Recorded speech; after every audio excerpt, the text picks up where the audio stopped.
Tema interesante, tema que me apasiona a mí porque soy cubano y porque sufrí el totalitarismo. Nací en medio de un sistema que nos robó a nosotros la identidad, nos robó la libertad y nos condujo al fracaso total como sociedad civil, en general, a todos los que nacimos en el proceso revolucionario de Fidel Castro, que no fue un proceso revolucionario. Ahí no hubo transformación. Ahí la única transformación que existió desde que bajaron de la sierra en 1959 fue la implantación obligada de un sistema que si disientes y estás en su contra, puedes hasta ser asesinado por parte de esa familia sagrada. Hoy estoy conversando con Yanisé Rivero desde el Centro por una Cuba Libre. De verdad que dejamos antes de la pausa un tema que vale la pena seguir conversando con él. Es sobre la preparación de la sociedad civil. Sí, mira, Estonia, que es el mejor ejemplo de transición en Europa del Este del comunismo a la libertad. Nos da un modelo interesante. Ellos habían desarrollado una sociedad civil independiente antes de lograr la liberación, y cuando entran en el poder, que se van los comunistas, ellos, a través de Mark Lark, que fue el líder, que era un economista de 30 y pico de años, una gente bastante joven, cuando toma el poder, sí. Ellos llevan adelante una transformación radical de la economía. Estamos hablando de un país como cualquier otro país. Un país pequeño, porque Estonia es un país muy pequeño. Estonia es un país pequeño y eso los ayudó también, claro, a lograr eso. Pero un país que tenía dependencia del Estado. 5 millones de habitantes tenía en ese momento, ¿no? Exacto, el Estado controlaba todo, como en cualquier país comunista. Desde el poder se demanaba todo lo que hacía la sociedad. La economía estaba controlada centralmente. Y lo que hizo Marlar fue ruptura completa, economía de mercado, apertura, y eso pues creó, como en todos los países, esto crea un conflicto. Un conflicto, porque hay personas que quieren que le den dinero, que el Estado los mantenga, y no quieren trabajar. Ellos crearon incentivos positivos para que esas personas se incorporaran a la fuerza laboral y comenzaran a crear riqueza para el país. Y eso fue lo que logró que Estonia, y en este momento Estonia es un país muy avanzado dentro de Europa, y que lograra una transición más rápida hacia el modelo capitalista, que es el modelo de libertad de mercado, y dentro de eso una educación para la libertad, que habíamos hablado anteriormente de esto, que es importante que esa semilla esté en Cuba. Creo que, por ejemplo, la Iglesia Católica y otras iglesias están teniendo en Cuba un papel muy importante dentro del entramado de la sociedad civil. Y otro elemento importantísimo, la no violencia. La lucha cívica no violenta, que en muchos aspectos los cubanos estamos acostumbrados a que los cambios son violentos. El cambio violento lo que te crea es un problema, porque entonces le debes tu libertad o el cambio a ese grupito de personas que con las armas, que con la violencia vino, y entonces le debes tu libertad a ellos. En cambio, la lucha cívica no violenta hace que cada ciudadano sea protagonista del cambio, cambie primero dentro de sí mismo para poder transformar su familia, su comunidad y su nación. Y eso nos va a dar a la larga una sociedad futura en libertad mucho más estable, donde cada ciudadano va a estar comprometido con el proceso porque ha sido parte del proceso. En cambio, a nosotros en el 59, los barbudos bajando de la sierra, le debemos la libertad a ellos, a su valentía, y no nos dimos cuenta que esos barbudos estaban robándonos esa libertad en vez de devolviéndola, porque no estábamos preparados para este tipo de cosas. Y ha pasado ahora en Colombia, en Venezuela, en Nicaragua, a pesar de que los cubanos se los hemos dicho. Yo viví en Venezuela, se lo explicamos a los venezolanos nunca lo entendieron, votaron por Chávez, Chávez se mantuvo en el poder y ahora está Maduro, y el pueblo venezolano poco a poco ha ido entendiendo la manera de luchar contra este régimen de forma cívica y no violenta, que es una manera más efectiva, a pesar de que se cree que no es efectiva para enfrentar este tipo de regímenes totalitarios. Pero te voy a decir algo, Yanisé, porque es verdad, la lucha cívica y esa lucha que no sea una lucha armada, yo creo que también le faltaba en Cuba algo muy, y es mi punto de vista muy personal, algo muy fundamental, que era romper el cerco de la información. ¿Por qué te digo esto? Porque años atrás, antes que la informatización de la sociedad civil cubana estuviera en manos de todos los cubanos, es verdad que los cubanos no conocían que en Cuba existía una oposición, no conocían que existían líderes de la oposición como Osvaldo Payá, que tú mencionaste al inicio del programa. Fíjate, yo estuve en Cuba, y tú lo sabes muy bien, el 11 de julio. Y yo creo que el despertar del 11 de julio, y fue en mi percepción, muchos influencers de la comunidad cubana radicados aquí en Miami creen que ellos incitaron al pueblo a salir a las calles, y eso es incierto. Lo he dicho en todos los escenarios que he estado, porque yo soy parte de ese gran día, del principio del fin que fue el 11 de julio. Yo creo que lo que despertó al pueblo cubano, según mi punto de vista, porque estuve dentro de esas manifestaciones antigubernamentales, fue la informatización de la sociedad. Ya el pueblo cubano tiene dos versiones de la noticia. Antiguamente estuvimos monopolizados totalmente, 50 y pico de años, casi 60 años, con la información oficial. Pero fíjate, no puede haber un 11 de julio sin el proyecto Varela. No puede haber un proyecto Varela sin el Comité Cubano Pro Derechos Humanos. El pueblo cubano que fue a manifestarse en esas calles el 11 de julio, que caminó hacia las sedes del Partido Comunista y del gobierno, ya estaba sensibilizado. A lo mejor no tenían toda la información, pero si no hubiera existido en Cuba un movimiento de derechos humanos fundado a fines de los años 70 por Ricardo Bofill y otros dentro de las prisiones cubanas, siendo ellos disidentes del régimen, porque ellos sí pertenecían al Partido Comunista y sí venían de esa fila, y se dieron cuenta que había que romper con eso, y se inició un camino informativo con los medios que existían en ese momento. Pero no tenía el alcance, que es a lo que yo quiero que tú me entiendas. No tenía ese alcance. Claro, por supuesto, las redes, el acceso a internet. La prensa independiente. Ha masificado. Y lo hemos conversado, la prensa independiente. Los jóvenes que estuvieron presos conmigo en esa celda el 11 de julio, me hablaban de periodistas independientes, me hablaban de historias, me hablaban de ustedes, que los veían en Ginebra, me hablaban de Orlando. Y yo decía, wow, de verdad que estamos ganando. Por supuesto, pero tenía que haber habido antes un Raúl Rivero que fundara Cuba Press, esa agencia de prensa que fue la que inició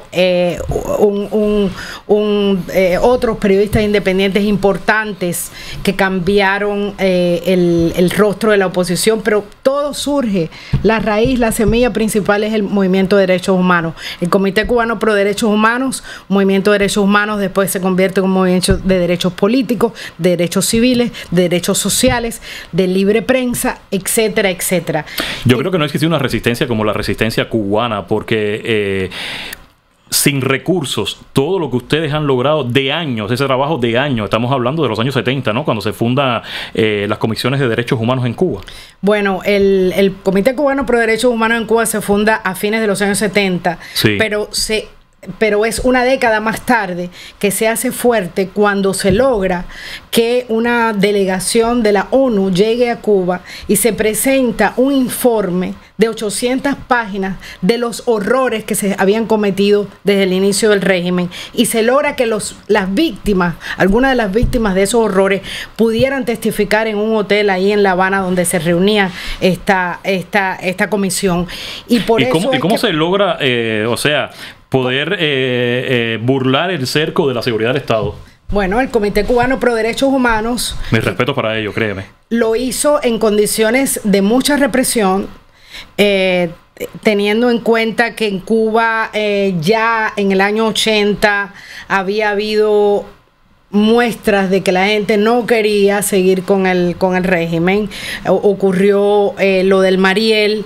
O sea, habían venido las personas exiliadas de la comunidad después de 20 años de estar fuera de Cuba, y comenzó a transformar, porque la gente decía, bueno, nosotros estamos cerrados, hemos vivido un comunismo, y esta gente que se fueron como apátridas, como escoria, ahora vuelven como mariposas. La gente se fueron como gusanos y vuelven como mariposas a ayudarnos con olores ricos y con cosas lindas. Han progresado. ¿Crees que ahí comenzó, en esa época, comenzó el despertar del pueblo cubano? Y el Comité Cubano Pro Derechos Humanos coincide en su trabajo con ese momento, y por eso logran, con mucha represión se trabajaba en Cuba, y yo creo que Ricardo Bofill y todas esas personas que fueron parte de ese esfuerzo inicial son los que han logrado, o son la raíz del por qué existió un 11 de julio. Sin el Comité Cubano no existe un 11 de julio, porque yo lo veo como una espiral ascendente. Cada vez que ocurre algo, se sube más en el camino hacia la libertad. Y por eso logra Osvaldo Payá juntar tantas firmas con miles carnet de firmas de ciudadanos que quieren un cambio. Y por eso es que a Osvaldo lo matan. Por eso que el régimen lo asesina. Por eso es que a Ricardo Bofill lo encarcelan varias veces y después lo destierran. Porque hemos tenido gente que han dado su vida, que han puesto su vida al frente, y no solamente hombres, muchas mujeres presas políticas, mujeres activistas que han logrado ir avanzando en esa espiral ascendente hacia la libertad. Entonces, no podemos, pero ¿qué pasa? El régimen quiere cortar la historia. Quiere cortar la historia, y que tú no tengas conocimiento. Tú fuiste parte del 11 de julio y tú piensas que ese es el momento, pero tú no tienes información de lo que pasó antes para que ese momento se pudiera lograr. Entonces, hemos avanzado en esta lucha.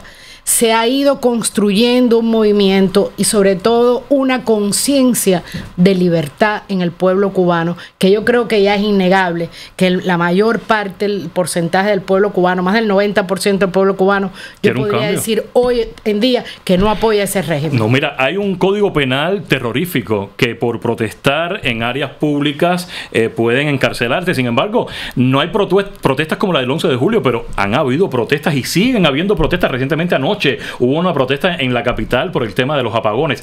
Yo quiero hacerte una pregunta personalmente a ti, que has estado en arenas internacionales en Ginebra. Yo quiero saber tu punto de vista, cómo ven las delegaciones de esta Comisión de Derechos Humanos, la realidad cubana, lo que ustedes han expresado, porque yo creo también que, y es mi punto personal de vista, ¿no? Yo creo también que yo noto que las naciones como que le dan la espalda a Cuba, como que no creen que la magnitud de la represión de ese régimen sea como la cuentan los opositores en Ginebra, en Naciones Unidas. Tu visión como persona que ha ido a hablar a Ginebra, que ha desmantelado el discurso oficial, ¿cómo tú percibes que te escuchan otras delegaciones internacionales? Mira, hay mucha desinformación. También el régimen tiene constante presencia allí todo el año, constante presencia en los países con sus embajadas, para ir comprando conciencias, para ir endulzando, para ir haciéndose amigos de estas personas. Algunas de ellas han sido muy solidarias en momentos especiales. O sea, te estoy hablando de diputados, de legisladores, de representantes de países, los países sobre todo libres, que han sido solidarios en este trayecto del pueblo cubano.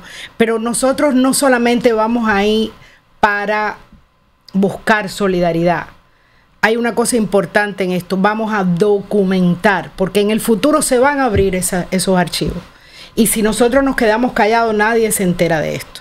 Ahora parece que es irrelevante ir allí, sentar pauta, decir lo que ha pasado, que algunos te escuchen, que algunos no te escuchen, que el régimen trate de callarte, que el régimen trate... Sí, porque la delegación del régimen se ponen con una chusmería, como decimos popularmente en Cuba, a dar golpes en la mesa para interrumpir los discursos. Nos han agredido físicamente dentro de la sesión, nos han querido callar la boca. Nosotros vamos ahí con un objetivo: decir la verdad de Cuba, para sentar récord de lo que ocurre en Cuba. Eso que estamos haciendo, que hemos hecho durante tantos años, es importante para el futuro de Cuba, no solo para el presente de Cuba. Ellos dan sus perretas, sus gritos. Es importante dar la cara del pueblo cubano que lucha por la libertad. Mucha gente nos dice, o alguna gente dice, pueblo cubano no se ha enfrentado al régimen, no hemos dejado de enfrentarnos al régimen desde el año 59. Y eso lo demuestran los miles y miles de fusilados que murieron frente al paredón de fusilamiento, gritando "Viva Cuba Libre" y "Viva Cristo Rey". Y esa gente son las que nos ayudan a nosotros.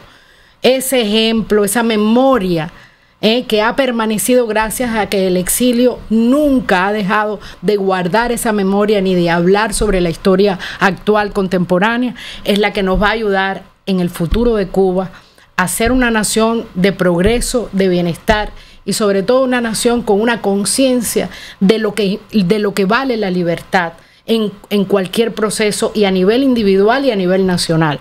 Eso es lo que nos ha hecho este camino por el que hemos transitado muchas veces sin esperanza, muchas veces en condiciones tremendas. Pero yo siempre me acuerdo de Václav Havel, que fue el primer presidente de República Checa en libertad, que escribió como un poquito antes de ser presidente, él se encontraba perseguido por la seguridad del Estado en una fosa de excremento. Y él se vio allí, rodeado de excremento, perseguido, solo, y pensó: a pesar de que estoy aquí, tengo esperanza en el futuro de República Checa, de Checoslovaquia en aquel momento. ¿Por qué? Él reflexiona en su artículo que se llama "No desesperes de la esperanza". Dice: porque la esperanza no es el optimismo. El optimismo está basado en condiciones, vamos a decir, reales, factuales. La esperanza es una orientación del espíritu.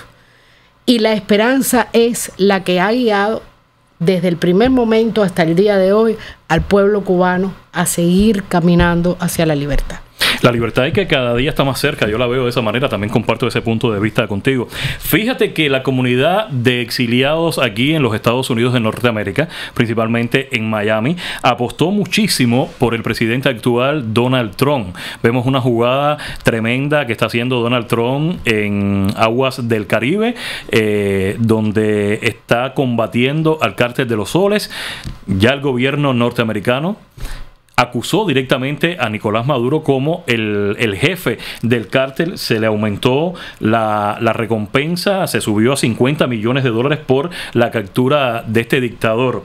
Y ahorita quiero hacer esta pregunta que es un poco más de geopolítica, porque lo vivimos ya en Cuba.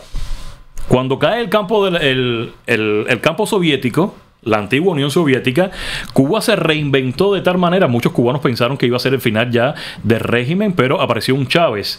Si cayera Venezuela... No, y apareció Europa primero. Primero Europa, después Chávez. Bueno, con su no petróleo. Apareció, ellos lo crearon. Claro, obvio, lo crearon. Fidel Castro lo recibió después que salió de la cárcel en el año 98, lo recibió como un presidente en la escalerilla del avión y le dijo: postúlate que te vamos a ayudar. Y así fue.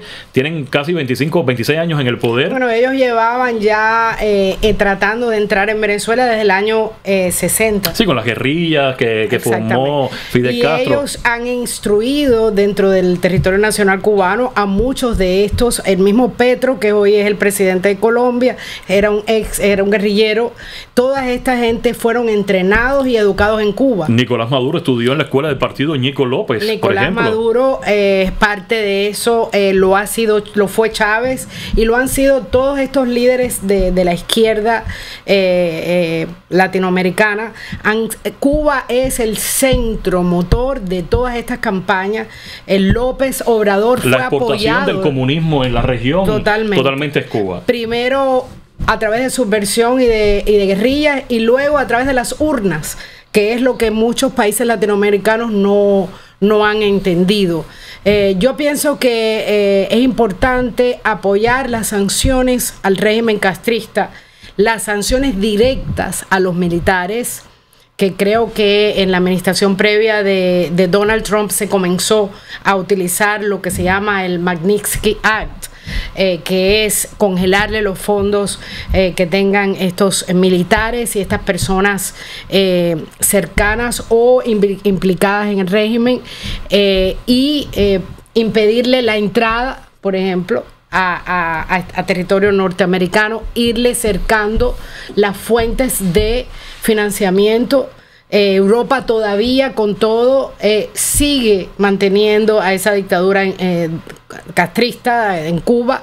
Hay que quitarle esos recursos al régimen, apretar esa pirámide por la cabeza y abrir la base para que el pueblo cubano pueda tener los recursos y la posibilidad de transformar el país desde adentro. Y ojo con esto, porque estamos viviendo una época totalmente distinta. Tenemos un secretario de Estado, un cubano-americano, Marco Rubio, que sabe muy bien el dolor del pueblo cubano, lo conoce, está bien cerca del presidente de los Estados Unidos, y eso de verdad, yo creo que hoy se está hablando mucho más del final de ese régimen que lleva en Cuba 6 décadas en la Casa Blanca de los Estados Unidos. También tenemos que tener en cuenta, tanto los venezolanos, los nicaragüenses como los cubanos, que si bien es un orgullo para los cubanoamericanos que Marco Rubio está allí, él responde a las políticas de este país y esta administración responde al pueblo americano que lo eligió. De manera que las prioridades de esta administración son las prioridades del mandato que el pueblo americano le dio a esta administración y responden a ellos, debieran responder, eso es lo que se debiera hacer en lo más correcto, y la cuestión internacional pasa a un segundo plano, aunque sí hemos insistido desde el centro. Pasa a un segundo plano, pero la geopolítica internacional ahora mismo está moviéndose de una manera bastante interesante. La debilidad de la administración pasada ante el mundo de Estados Unidos hizo que China, Rusia, Irán entraran a la región de Latinoamérica. Yo creo que Estados Unidos no está dispuesto a dejar la política internacional a un lado. Los chinos, los iraníes y los rusos están en la región hace mucho tiempo, eso es cierto. Pero están más empoderados. Pero la política de la administración de Biden definitivamente, y de las fronteras abiertas, definitivamente es un problema de seguridad para los Estados Unidos, y la presencia China, no solamente dentro de Estados Unidos, sino la presencia china en América Latina es importante. Nosotros en el tienen base de espionaje en Bejucal, La Habana. Nosotros en el centro no solamente tienen 4 bases de espionaje, se acaba o sea, a principios de este año se supo a través de un instituto que hizo un estudio sobre esto. El problema de Cuba ya pasa a ser un problema de seguridad nacional para los Estados Unidos, como lo es el problema de los hijos del régimen cubano, Venezuela, Nicaragua, en este momento yo diría hasta Colombia, Brasil, que vienen de ahí, de ese cáncer original que está en La Habana. El Foro de Sao Paulo completo, que fue creado precisamente para desestabilizar la región, para llevar la izquierda a toda la región y por supuesto para desestabilizar a los Estados Unidos de Norteamérica, el enemigo del comunismo cubano y de todos los regímenes totalitarios de la región. Y no solamente eso, Cuba está brindando soldados en este momento en la guerra contra Ucrania, imperialista de Rusia contra Ucrania. Cuba ha apoyado públicamente, lo hizo Fidel Castro, lo ha hecho Raúl Castro, lo ha hecho Díaz-Canel al régimen iraní. Cuba, por supuesto, en ningún lugar en ninguna palestra internacional se ha suscrito de apoyar a Putin y a los chinos que tienen intereses dentro de Cuba, no solamente bases de espionaje, sino también tienen laboratorios de biotecnología dentro de Cuba a 90 millas de Estados Unidos. No, sin duda es de verdad para la seguridad nacional de los Estados Unidos. Cuba actualmente es un peligro potencial. Y ojo con eso, porque Donald Trump lo sabe. Estamos hablando de un presidente que llegó a la presidencia de los Estados Unidos con un lema: hacer nuevamente América grande, y que a los Estados Unidos se respete todas estas dictaduras, todas estas potencias emergentes. Me viene a la mente todos los que están conformando el grupo de los BRIC, sepan que Estados Unidos no va a entregar muy fácil la hegemonía mundial que ha tenido después de la Segunda Guerra Mundial este país. Cuba es el tema de conversación. Estamos en los minutos finales y Yanisset, de verdad, a mí me encantaría que tú le envíes un mensaje a las personas dentro de la isla que puedan estar escuchando y que cada día sueñan con la libertad. Yo te digo que en Cuba, y me estoy erizando diciendo estas palabras de verdad, yo lo vi en las calles el 11 de julio, mucha gente quiere libertad y mucha gente ya es libre de mente. Bueno, yo creo que ese es el primer paso, la autoliberación. Creo que Cuba tiene la posibilidad de ser libre si los cubanos queremos ser libres. El régimen va a tratar de decirnos que no somos nadie, que somos cuatro gatos, que somos que gracias a la revolución tienen todo. El régimen va a tratar de desvirtuar la realidad, y la realidad es que somos poder, porque poder es la capacidad de actuar, y en la medida que podamos Me encanta esa frase, somos poder. Somos poder porque podemos actuar, y lo demostramos el 11 de julio y lo hemos seguido demostrando. Nunca pierdan la esperanza, porque Cuba va a ser libre y Cuba va a ser una nación en el futuro que va a dar cátedra, porque este proceso nos ha hecho crecer espiritualmente como nación y vamos a lograr esa libertad, pero tenemos que creer nosotros mismos que podemos. El régimen quiere que nos sintamos desesperanzados, solos. No están solos. Hay mucha gente que lucha diariamente por la libertad de Cuba. Nosotros lo estamos haciendo y cada uno de ustedes son poder dentro de Cuba, siempre y cuando lo crean en su corazón. Y hay mucha gente como Yanisset Rivero, que es la invitada de este espacio político en esta oportunidad, que ha llevado muchísimo tiempo alzando la voz en nombre de los cubanos dentro de la isla y los que están también fuera de la isla. El destino del pueblo cubano, yo también comparto esa idea, está en manos del pueblo cubano. La realidad es que el pueblo cubano quiere liberarse y que el pueblo cubano muy pronto, de verdad, aunque parezca reiterativo, aunque le haya... aunque la gente crea que no, muy pronto el pueblo cubano va a dar una sorpresa. Yo soy de los que pienso y digo y ratifico que el tema político más importante del siglo XXI en la historia va a ser el derrocamiento del sistema totalitario cubano, la caída del comunismo dentro de la nación cubana. Por lo menos creo que el mundo va a ser mucho mejor sin ese régimen. Ese régimen que ha envenenado tantos países, que ha envenenado tantas sociedades, es un régimen nefasto para el mundo libre y para que los ciudadanos del mundo puedan lograr sus objetivos. A propósito, el dictador Fidel Castro le dijo en una oportunidad a todos los que disentieron en los años 80 y vinieron para los Estados Unidos expulsados por él mismo: no los queremos, no los necesitamos. Hoy yo uso esa frase en contra de ese régimen. No los queremos y tampoco los necesitamos. Así que un placer tremendo. Gracias, que hayas estado conmigo aquí. De verdad, me encanta conversar contigo. Te voy a dejar la invitación porque el podcast de esta oportunidad, el capítulo ha quedado espectacular. Yanisset Rivero desde el Centro por una Cuba Libre. El Centro por una Cuba Libre. Como buen cubano, como ambos cubanos que somos, yo creo que nos vamos con viva la libertad y que viva Cuba Libre. Así es, que viva Cuba. Nos volveremos a encontrar.